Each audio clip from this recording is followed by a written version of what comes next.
Young cadets, welcome to your own YouTube channel NCC मित्र। हमेशा की तरह मैं हाजिर हूँ आपके पास एक नई जानकारी लेकर, जिसका शीर्षक है कैमफ्लॉस और कंसीलमेंट। लेसन शुरू करने से पहले फिर आप सभी का शुक्रिया लाइक सब्सक्राइब और शेयर के लिए। साथ ही आपसे अनुरोध है नीचे बेल आइकन को दबाना ना भूलें। कमेंट सेक्शन में अपने सुझाव और क्वेरीज को हमें देते रहें ताकि हम आगे और अच्छा करते रहें। तो आइए बढ़ते हैं अपने लेसन कैमफ्लॉस और कंसीलमेंट की तरफ। सेना में विजुअल ट्रेनिंग के तौर पर हमें ऑब्जर्वेशन की ट्रेनिंग दी जाती है। सेना में जब डिफेंस में बैठे होते हैं तो हमें आगे के एरियाज को, दुश्मन को ऑब्जर्व करने की जरूरत पड़ती है। इस विजुअल ट्रेनिंग के दौरान एक महत्वपूर्ण भाग है कैमफ्लॉस और कंसीलमेंट, यानी जिस प्रकार से हम दुश्मन के ऊपर नजर रखे हो वैसे दुश्मन हमारे पर नजर रखे होता है। तो इसलिए हम दुश्मन के नजर से अपने को बचाने के लिए ये दो तरीके अपनाते हैं। एक को बोलते हैं कैमफ्लॉस, दूसरे को बोलते हैं कंसीलमेंट। कैमफ्लॉस का सीधा मतलब है कि अपने आप को आसपास की परिस्थिति के मुताबिक बनाना, ताकि हम लोग आसपास की परिस्थितियों के हिसाब से, अपनी वनस्पति के हिसाब से छुप जाए, ताकि दुश्मन हमें कोई देख ना सके, नोटिस ना कर सके। और कंसील मतलब है छुपाव। छुपाव का मतलब है हम किसी प्रकार की आड़ के पीछे छुप जाए। तो ये इस प्रकार से कैमफ्लॉस की उत्पत्ति एक ग्रीक वर्ड कैमफ्ले से हुई है, जिसका मतलब है कि धोखा देना या पर्दा देना। 19वीं शताब्दी में एक अमेरिकन आर्टिस्ट आर्थर एबे ने इस चीज की खोज की थी कि उसने जानवरों में एक ट्रेंड देखा था कि जानवरों की पीठ में, जो कि वो जानवर जो कि अपने आप को आसपास की परिस्थिति के मुताबिक छुपा लेते हैं, उनकी पीठ पे गहरा रंग होता है जो कि नीचे पहले यानी पेट तक आते आते वो सफेद या हल्के रंग का हो जाता है। इससे उन्हें अपना जो 3D एस्पेक्ट है उसको तोड़ने में मदद मिलती है, वो आसपास की परिस्थितियों में छुप जाते हैं। फ्रेंच आर्मी ने इस चीजों को ध्यान में रखते हुए प्रथम विश्व युद्ध में अपनी एक कैमफ्लॉस डिवीजन की भी स्थापना की थी। तो आप देख सकते हैं कि बहुत पहले से ही कैमफ्लॉस और कंसीलमेंट को अपनाने की शुरुआत हो चुकी थी। तो कैमफ्लॉस और कंसीलमेंट हम किस प्रकार से फौज में अपनाते हैं, इसे आपको मैं 3 भागों में सिखाऊंगा। भाग नंबर 1 में हम बताएंगे कि चीजें क्यों दिखाई देती हैं, जिसके कारण से कैमफ्लॉस कंसीलमेंट करने की जरूरत पड़ती है। भाग नंबर 2 में पर्सनल कैमफ्लॉस किस प्रकार से किया जाता है, और भाग नंबर 3 में कवर के कितने प्रकार होते हैं और कवर का यूज किस प्रकार से किया जाता है। कवर यानी आड़ कितने प्रकार की होती है और आड़ को हम किस प्रकार से इस्तेमाल कर सकते हैं। तो सबसे पहले हम लेते हैं चीजें क्यों दिखाई देती है। जब भी हम ऑब्जर्वेशन करते हैं किसी चीज को तो हमें उनके दिखाई देने के कुछ कारण है। नंबर 1 है शेप, यानी उसका कोई आकार। हर चीज का कोई आकार होता है, 3 डायमेंशनल आकार होता है, उसका रंग रूप आकार होता है। तो किसी बैकग्राउंड के अगेंस्ट में हमें उस आकार के कारण से वो चीज दिखाई देती है। तो जब कैमफ्लॉस की बात करते हैं तो हमें उस आकार को तोड़ने की जरूरत पड़ती है। जैसे कि अगर हम किसी व्यक्ति की बात करें तो जब एक सिपाही ड्यूटी पे खड़ा होता है तो उसे आसपास की परिस्थिति से मिलाने के लिए हम उसे उस प्रकार की ड्रेस बनाते हैं जहाँ तक कि उसके बैकग्राउंड से मेल खाए। उसके साथ में उसमें कुछ हम उसकी वेजिटेशन वगैरह उसको लगाकर, घास पर लगाकर उसका हम इस प्रकार से कवर अप करते हैं कि उसका मेकअप करते हैं कि वो आसपास की परिस्थिति में छुप जाता है। तो ये है शेप। दूसरी है शाइन, यानी चमक। चमक यानी आप देख सकते हैं कि सैनिक के शरीर के कुछ हिस्से खुले होते हैं, जैसे मुंह का हिस्सा, कोहनियों का हिस्सा, इस प्रकार से पंजों का हिस्सा। तो इस प्रकार चीज खुली होती है। इसके बाद उनके पास हथियार होते हैं। हथियार में जो उनकी मेटल साइड है वो चमकती है। जो उनकी लकड़ी वाले जो हिस्से हैं, कुंदे, जो बट यानी और जो आपके पकड़ने वाले हाथ थे वो चमकते हैं। तो उन सबको भी उन सब के कारण से लाइट रिफ्लेक्ट होती है और इस कारण से वो चीजें हमें दिखाई देती है। तो उसको तोड़ने के लिए भी हम क्या करते हैं, गार्निश का इस्तेमाल करते हैं, हम लोग पेंट का इस्तेमाल करते हैं। तो तीसरी चीज है शेडो। शेडो यानी कि जब आपको पता है शेडो कैसे बनती है, जब आप लाइट का रास्ता ब्लॉक करते हैं तो उसकी आपकी छाया बनती है। यह अमूमन तब होता है जब हम खुले में हरकत कर रहे होते हैं। तो शेडो को कायम कर देने से बचाने के लिए जरूरत है कि हम किसी आड़ के पीछे रहें, ताकि हमारी किसी प्रकार की छाया ना बने और दूर से दुश्मन को ना दिखे। चौथी चीज है सिलहट। सिलहट यानी आपका भारी खाका। अगर आपके पीछे का बैकग्राउंड थोड़ा सा क्या है, थोड़ा सा रोशनी वाला है, उसके अगर आप आगे खड़े हैं, जैसे शाम का समय होता है, सुबह का समय होता है। सुबह का समय जब सूरज निकलने से थोड़ा पहले और शाम का समय जब सूरज डूबने के बाद थोड़ी सी रोशनी रहती है, तो उसमें आप देखेंगे कि जो पीछे का जो बैकग्राउंड है थोड़ा उजाले वाला होता है और उसमें अगर स्काईलाइन में कोई आदमी हरकत करता है तो उसका हमें खाका दिखाई देता है। उससे पता लगता है कि वो क्या है, तो उसको हम सिलहट कहते हैं। तो सिलहट को तोड़ने के लिए भी वही तरीका है कि आप उस स्काईलाइन पे चलने को अवॉइड करें। नेक्स्ट आपका सरफेस। सरफेस यानी सतह। आप एक शांत सी आप देखते हैं कि स्काईलाइन है शांत से, उसके ऊपर अगर कोई चीज हरकत कर रही है तो उस सतह में कोई चीज उभर के आती है, उसकी अलग सतह बनती है। जैसे कि कोई भी सैनिक है, अगर आप दूर से देखें कि आपके पीछे से लाइट आ रही है आप किसी रिच के पीछे आप लाइन पोजीशन में आप अपना सिर अगर निकालते हैं बाहर की तरफ, आपके सिर पे हेलमेट है, तो क्या होगा कि पीछे की बैकग्राउंड में आपका सिर लगे, वो शेप आपकी जो आपकी जो शेप बन रही है सरफेस से अलग उसकी शाइन बन रही है, तो वो आपको उससे पता लगता है। नेक्स्ट आपकी स्पेसिंग। देखा जाता है कि जब एक व्यक्ति से दूसरे व्यक्ति में या एक बिल्डिंग से दूसरी बिल्डिंग में या एक किसी भी आप देख सकते हैं कि एक टारगेट से दूसरे टारगेट के बीच में अगर गैप आ रहा है तो वो बहुत दूर से भी नोटिस में आता है। जैसे हम उदाहरण के तौर पर जो हमारे सीमा में पिलर लगे होते हैं, पिलर्स की बात करते हैं, एक पिलर से दूसरे पिलर के बीच में ज्यादातर जगह क्या होता है कि झाड़ झंखाड़ लगे होते हैं, इसका आप उनको नोटिस नहीं करता। लेकिन किसी दो पिलर के बीच में अगर आप देखें किसी प्रकार की कोई वनस्पति है, कुछ नहीं है, तो क्या होगा दूर से पता लग जाता है कि यहाँ पर दो पिलर है। तो आप देख सकते हैं किस प्रकार से स्पेसिंग ध्यान आकर्षित करती है। आपकी सातवीं चीज है स्मोक, धुआं। धुआं एक ऐसी चीज है बहुत दूर से ही ध्यान आकर्षित करती है। आपको पता है धुएं जब हम आग जलाते हैं तो उसके कारण से पवन मतलब बादल धुएं के बादल बनते हैं और वो दूर से नोटिस में आते हैं। तो इस प्रकार के अगर आपने आग जलाने की, वैसे तो हमें अवॉइड करना चाहिए लड़ाई के मैदान में या कहीं पर भी, हम लोग क्या करते हैं अपने आप को छुपाने के लिए हम उसको अवॉइड करते हैं।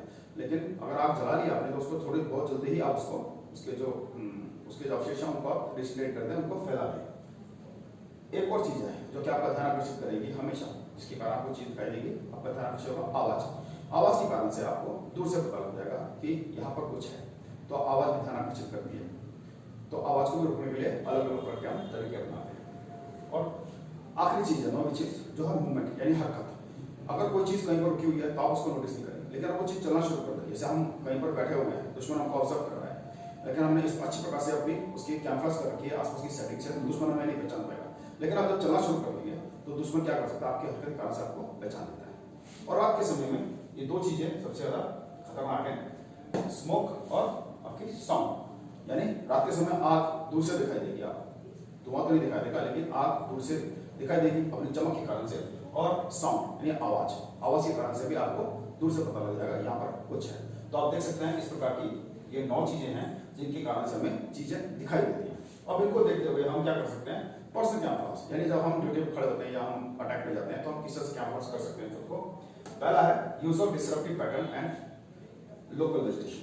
इसमें क्या का मतलब है, जो आपके आसपास की परिस्थितियां उसके हिसाब से मिलते जुलते आपने कपड़े लगाने हैं। जैसे जंगल वाले इलाकों में हम क्या करते हैं, चौड़े पत्ते वाले कॉम्बेटर्स लगाते हैं। अगर हम रेगिस्तानी इलाकों में जाते हैं तो हम वहां पर क्या करते हैं, पीले कलर की खाकी टाइप की हम लोग ड्रेस लगाते हैं। इसी प्रकार के हम अगर हाई एल्टीट्यूड वाले इलाके में जाएं, सियाचिन ग्लेशियर जैसे इलाके में जाएं, तो वहां पर हम क्या करते हैं, सफेद कलर के कपड़े लगाते हैं जो कि वहां की परिस्थिति से मिलते जुलते हैं। और इसी प्रकार से अगर वहां पर जिस प्रकार की वनस्पति है उस वनस्पति को भी आप थोड़ा थोड़ा करके अपने उसमें अपने बॉडी पार्ट्स में आप फंसा सकते हैं। लेकिन ध्यान रहे, पहली बात तो जो वेजिटेशन है, जो वनस्पति आप लगा रहे हैं वो आसपास के इलाके से मिलती जुलती होनी चाहिए। ये नहीं कि आप 70-80 किलोमीटर पीछे जा रहे हैं, आपकी वहां की वेजिटेशन लगा ली और यहाँ पर उस प्रकार की कोई घास या पत्ते नहीं होते हैं तो आप दूसरे पे चल जाएंगे। और दूसरे आप उस प्रकार की वेजिटेशन यूज ना करें जो कि बहुत जल्दी कुमला जाती है, बहुत जल्दी सूख जाती है, तो इस प्रकार का ध्यान रखें। दूसरी चीज आती है आपके फेस को किस प्रकार से कैमरास करना है। फेस ही नहीं, आपके जो खुले इलाके हैं शरीर के, कोहनी वगैरह होती है, पंजे वगैरह, उसको आप कैमरास करने क्या करते हैं, एक ब्लैंक नाम की पॉलिश आती है, उसको हम क्या करते हैं गीला करके इस प्रकार से क्रिस और क्रॉस करके हम लोग यूज करते हैं। तो उससे क्या होता है कि वो चमक टूट जाती है, हमारे शरीर से चमक आती है, टूट जाती है, उसके शरीर शेप का जो पैटर्न हमारा वो टूट जाता है। इस प्रकार से हम लोग क्या करते हैं, अगर वो भी अवेलेबल नहीं है तो हम आसपास के इलाके की जो मिट्टी है उसको कीचड़ बना के हम उसको इस्तेमाल कर सकते हैं। तीसरी चीज आपकी जो हमारे कैमरास और इक्विपमेंट, हमारे पास इक्विपमेंट है उनके किस प्रकार से करते हैं। नंबर 1 में आता है हेलमेट। आपको पता है हेलमेट गोलाकार शेप का होता है, तो दूर से ही नजर आ जाता है, उसमें हरे कलर की शेप होती है। तो हम क्या करते हैं, सबसे पहले उसकी जो शाइन है, चमक को तोड़ने के लिए हम उसके ऊपर पहले आसन क्लॉथ लगाते हैं। आसन क्लॉथ यानी आपका जिस तरह की बोरी का जो कपड़ा होता है, पटसन का, उस टाइप का कपड़ा आता है, पहले उसकी मदद से हम उसको उसके ऊपर लगाते हैं और उसके ऊपर फिर हम क्या करते हैं, एक कैमोफ्लेज नेट लगाते हैं।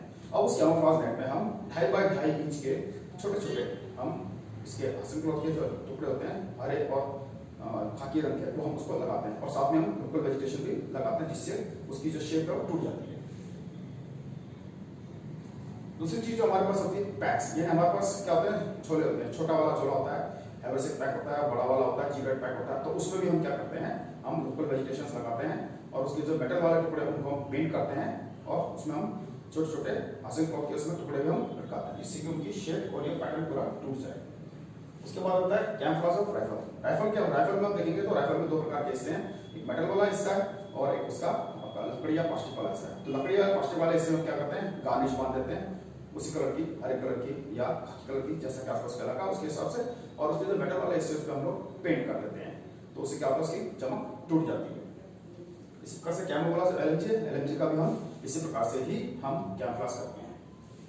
नेक्स्ट आता है कैमोफ्लेज इक्विपमेंट, यानी हमारे पास जो इक्विपमेंट है, हमारे पास रेडियो सेट्स हो सकते हैं, हमारे पास व्हीकल्स होते हैं, हमारे पास कंपास होता है, तो उसको भी हम क्या करते हैं, उनको भी इस प्रकार से हम कैमोफ्लेज करते हैं जो कि आसपास के इलाकों से मेल खाता है। जिसमें हम क्या करते हैं, गार्निश का इस्तेमाल कर सकते हैं, उसमें हम अब कैमोफ्लेज नेट का इस्तेमाल कर सकते हैं, और साथ में हम लोकल वेजिटेशन का भी इस्तेमाल करके उनका कैमोफ्लेज करते हैं। तो आप देख सकते हैं किस प्रकार से हम अपना पर्सनल कैमोफ्लेज करते हैं, जिसमें कि हमारा खुद का और हमारे जो इक्विपमेंट हथियार हैं उनको हम किस प्रकार से कैमोफ्लेज कर सकते हैं। और तीसरी चीज आती है फिर आड़ का इस्तेमाल, और आड़ कितने प्रकार की होती है। सबसे पहले हम आड़ की बात करते हैं। आड़ का मतलब होता है हम छुपा, किसी चीज के पीछे छुपते हैं। तो वो आड़ दो प्रकार की होती है, एक होती है गोली की आड़ और एक होती है नजर की आड़। तो जो नजर की आड़ है, नजर की आड़ एक ऐसी आड़ होती है जिसमें हम जो हमें देख रहा है, ऑब्जर्व कर रहा है, उसकी नजर से हम बचाव, उसकी निगरानी से हम बच सकते हैं। लेकिन अगर उसे गोली चला दी तो हम उससे बच नहीं सकते। जैसे आप झाड़ी के पीछे से आप दुश्मन को देख रहे हैं, दुश्मन झाड़ी के पल्ली तरफ से आपको दिख रहा है, और दुश्मन उसमें आप क्या करें, दुश्मन आपको देख नहीं पाएगा, लेकिन अगर उसे गोली चला दी तो वो झाड़ी है आपको बचा नहीं सकेगी। इसकी ठीक उलट गोली की आड़ वो आड़ होती है जो आपको नजर और गोली यानी फायर से दोनों से बचा दे सकती है। जैसे कि आप किसी दीवार के पीछे खड़े हैं, तो आप पीछे उसके बिल्कुल ऑपोजिट साइड में दुश्मन आपको देख रहा है, लेकिन वो आपको देखने में असमर्थ है, दूसरा आपका फायर भी करेगा तो उससे आपको बचाव में करना है। तो यह होती है आड़, दो प्रकार की आड़, गोली की आड़ और आपकी नजरी आड़। अब इसको यूज किस प्रकार से करना है। सबसे पहली बात तो जब हम आड़ के अंदर बैठे हैं तो आपने आड़ के ऊपर से खड़े होकर दाएं बाएं देखने की कोशिश नहीं करनी है, बल्कि आड़ के दाएं बाएं से या सामने से आपने देखने की कोशिश करनी है। इससे क्या होता है कि आड़ का एक, आपको पता है, जैसे बात कर रहे थे हम, एक पैटर्न बनता है, शेप बनती है। अगर आप ऊपर हरकत करेंगे तो क्या होगा कि आपकी हरकत के कारण से उसकी जो शेप है वो टूटेगी, उसका जो पैटर्न है वो टूटेगा। तो दुश्मन दूर से ही आपको ऑब्जर्व कर रहा होगा। क्या आजकल देखने के बहुत बेहतरीन आले आ गए हैं, आपके पास सिर्फ आपके पास दूरबीन नहीं बल्कि इसके अलावा बहुत सारे आते हैं, दुश्मन आपको आसानी से पहचान लेगा। तो आपको वो चीज नहीं करनी है। तीसरी चीज है avoid breaking a straight line, यानी आप जब मूवमेंट करते हैं, हम सीधी लाइन में मूवमेंट करते हैं उस टाइम में, तो आपने उसको तोड़ना नहीं है, क्योंकि जब आप एक ही लाइन में मूवमेंट करते हैं, आपने एक ही प्रकार की आपने क्या की होगी, ड्रेस लगाई होगी, एक ही प्रकार का आपने कैमोफ्लेज किया होगा। अगर आप उसके छोड़ के आप दाएं बाएं हरकत करते हैं तो दुश्मन आपको दूर से दिख रहा होगा आपकी मूवमेंट के कारण से, और आपने जो पैटर्न बिगाड़ दिया उसके कारण से वो दूर से पहचान लेगा कि यहाँ पर कोई है। चौथी बात आती है कि जब भी कभी आपको किसी बिल्टअप एरिया में जब लड़ाई होती है, हम क्या करते हैं, हम खिड़की पीछे से आड़ लेते हैं। तो खिड़की में हम क्या कर सकते हैं, जब खिड़की में जब हम आड़ लेते हैं, खिड़की में जो उसका अंधेरे वाला हिस्सा है वहां पर हमें आड़ लेनी चाहिए। इससे क्या होगा, दूर से हमारा जो फायर का जो स्मोक उठता है फायर के पीछे, वो नहीं पता चलेगा और हमारी पोजीशन भी जारी नहीं होगी। इसका पांचवा तो सबसे इंपॉर्टेंट चीज है कि जो आपके कपड़े हैं वो आपके पीछे वाला जो बैकग्राउंड है उससे बिल्कुल मिलते जुलते होने चाहिए। कहने का मतलब है, अगर पीछे का आपका बैकग्राउंड जैसा है उसी प्रकार से आपका मिलते जुलते कपड़े होने चाहिए। अगर आपका पीछे का बैकग्राउंड हल्का है और आपने हरे रंग के कपड़े लगाए तो आप दूर से पहचान में रहोगे। तो जरूरी है कि जब आपका बैकग्राउंड हल्के कलर का, आपके कपड़े उसी प्रकार से होने चाहिए, आपका जो कैमोफ्लेज है उसी प्रकार से होना चाहिए। और सबसे खतरनाक चीज है कि आपने जो आड़ ली है वो अलग थलग नहीं होनी चाहिए, वो आड़ अन्य चीज किसी और कुदरती आड़ के साथ या मतलब आर्टिफिशियल आर्ट के साथ होनी चाहिए। अगर आप अलग से किसी आर्ट का इस्तेमाल कर रहे हैं तो दुश्मन बहुत जल्दी ही आपको पहचान सकता है, क्योंकि जो चीज अलग थलग होती है उस पर सबसे पहले ध्यान जाता है, और दुश्मन अगर उसको ऑब्जर्वेशन करना शुरू करे तो आपको दूर से वो पहचान लेगा। आप कोई ना कोई गलती करेंगे जिस दुश्मन आपको पहचान लेगा। तो आप देख सकते हैं कि हमने इसमें आड़ की बात की और आड़ को हम किस प्रकार से इस्तेमाल कर सकते हैं और क्या क्या सावधानी बरतना जरूरी है। तो यहाँ पर हमारा एक लेक्चर समाप्त होता है। एक चैप्टर हमने देखा कैमोफ्लेज कंसीलमेंट के दौरान हमें चीजें क्यों दिखाई देती हैं, हम अपनी पर्सनल कैमोफ्लेज किस प्रकार से कर सकते हैं, आड़ कितने प्रकार की होती है और आड़ का इस्तेमाल हम किस प्रकार से करते हैं। कहने की ये थोड़ी की चीजें हैं, लेकिन आहिस्ता आहिस्ता जब आप इनको करना शुरू करेंगे, आप पहले तो उनके बारे में जानकारी जरूरी है, जब आपने एक बार जानकारी हासिल कर ली उसके वजह से आप अमल में लाना शुरू करेंगे तब आपको इनकी आदत होगी। तो ये करने में समय लगता है। एक पर्सनल कैमोफ्लेज कंसीलमेंट एक बहुत ही मुश्किल चीज है, लेकिन फिर भी अगर आप इसकी शुरुआत अच्छी प्रकार से करते हैं, आप इसकी नॉलेज रखते हैं तो आपको आगे करने में इसको आसानी होगी और आप इसके आदी होते जाएंगे। तो लड़ाई के दौरान में हमें दुश्मन की ऑब्जर्वेशन से बचने के लिए कैमोफ्लेज कंसीलमेंट बहुत जरूरी है। तो यहाँ पर हमारा छोटा सा लेक्चर समाप्त होता है। आपसे अनुरोध है इसी प्रकार से हमारे इस यूट्यूब चैनल को लाइक सब्सक्राइब शेयर करते रहें और नीचे बेल आइकन को दबाना ना भूलें। कमेंट सेक्शन में हमें हमेशा से आपके सुझाव और प्रश्नों का इंतजार रहेगा। आपकी कोई इसका स्वागत है। तो अगले लेसन तक के अलविदा। धन्यवाद। आपका दिन शुभ। जय हिंद।